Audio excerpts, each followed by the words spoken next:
Jesus, fii atent, am zis să fac din nou treaba asta pentru tine, că poate n-am dat toate detaliile și chiar nu le-am dat și zic hai că poate mai ajut și pe altcineva între timp. Deci, dacă aveți câteva dintre problemele mele și pot să vă ajut cu niște rezolvări, zic hai să vă ajut, zici că îmi las aici testamentul aproximativ.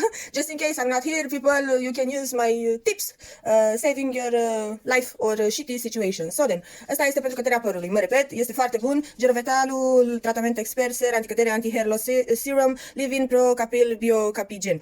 Nu este cel cu keratină de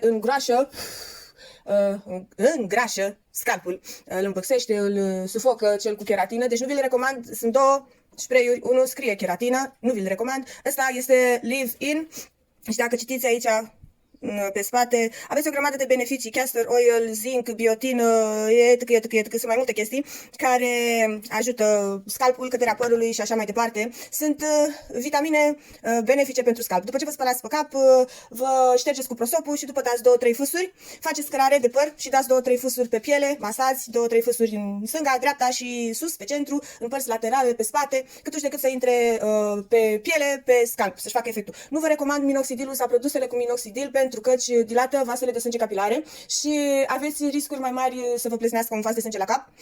Da, cât luați minoxidilul, pe lângă faptul că vă dăunează, da, vă stopează căderea părului, dar după ce îl opriți, tratamentul vă cade tot părul. Cam același lucru este și cu acesta, dar măcar aici sunt vitamine.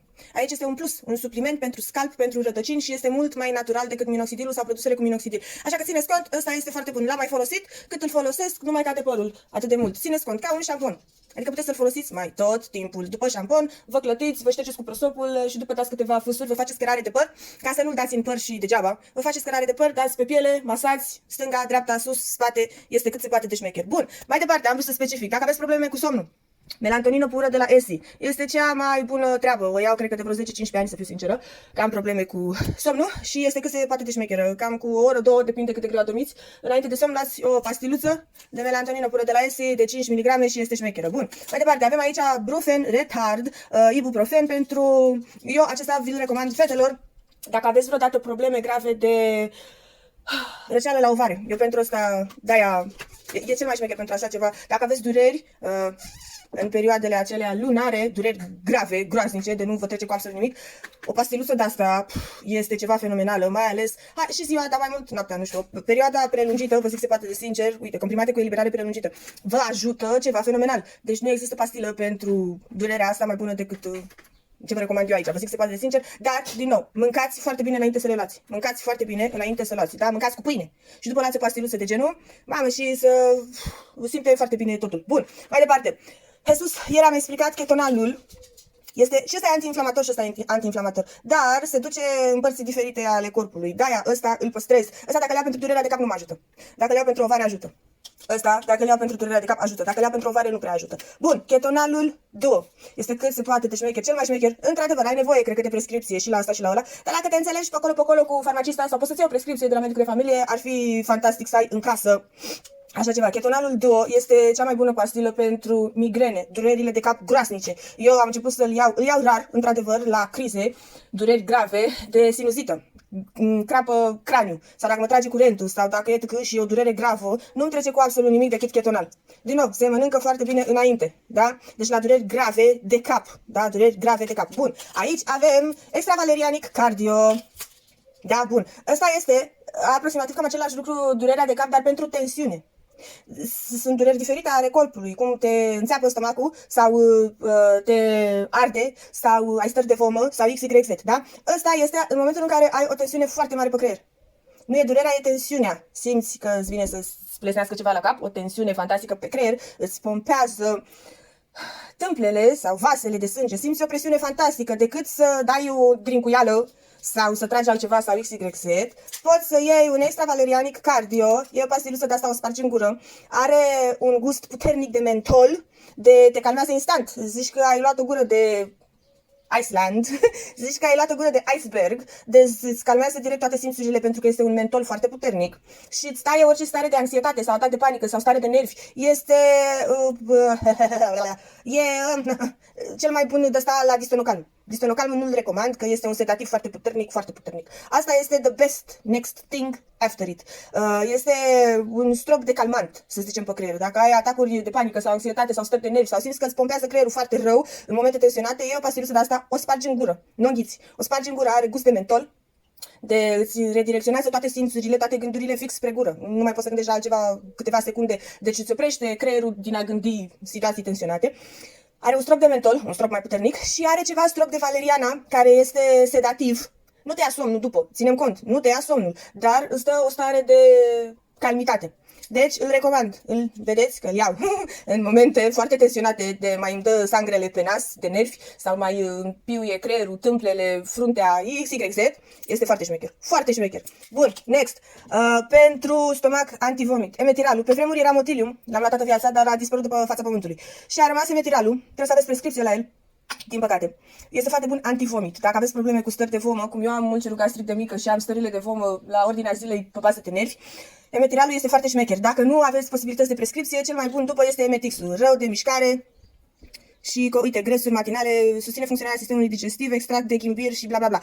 Taie din stările de grăsuri. Nu este chiar la fel de bun ca ăsta, dar este, ajută, bun. Next, dacă aveți probleme cu stomacul ca și arsuri, ori vă arde stomacul, că la ulceri sunt toate, și stări de vomă, și arsuri, și leșinat, și toate cele.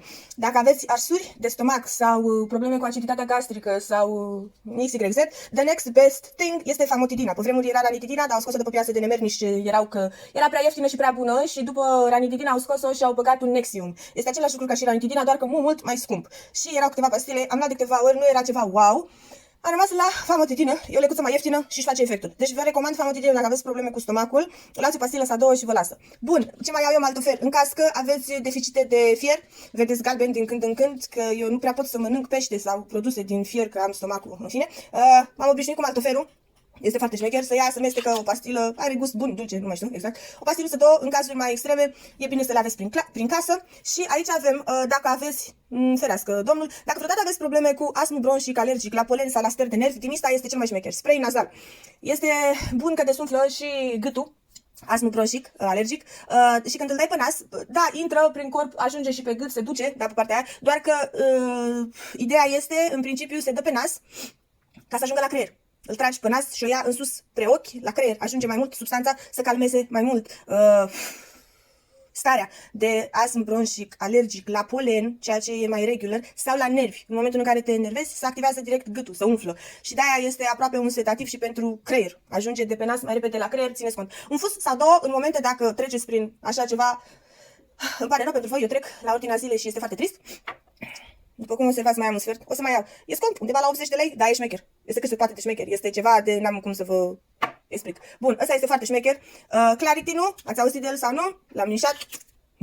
Este cât se poate de bun pentru stările de alergie. Dar țineți cont, ăsta, fâsul, când îl iau, când sunt crizele mai puternice de astm, le iau pe ambele. Dacă este criza mai mică, să zicem, dau doar fâsul sau ăsta, depinde de caz. Dacă e grav, le iau pe ambele. Ideea e că la claritin, după jumătate de oră, provoacă stări de somnolență. Grav, la mine cel puțin, zic să vă specific. Cum sunt alții de iau parasinus și n-au probleme cu somnolența, eu la parasinus sunt mărtes.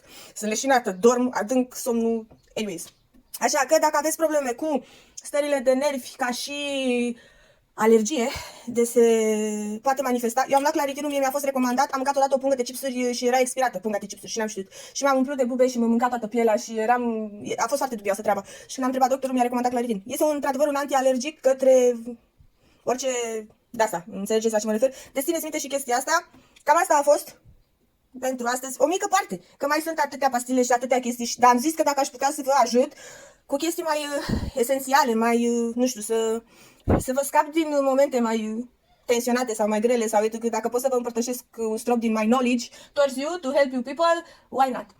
Și cam atât, dragii mei, pentru ziua de astăzi. Aveți grijă de trupurile voastre, think positive, stay safe, body, mind and soul, do good, reap good, karma, și alte cea.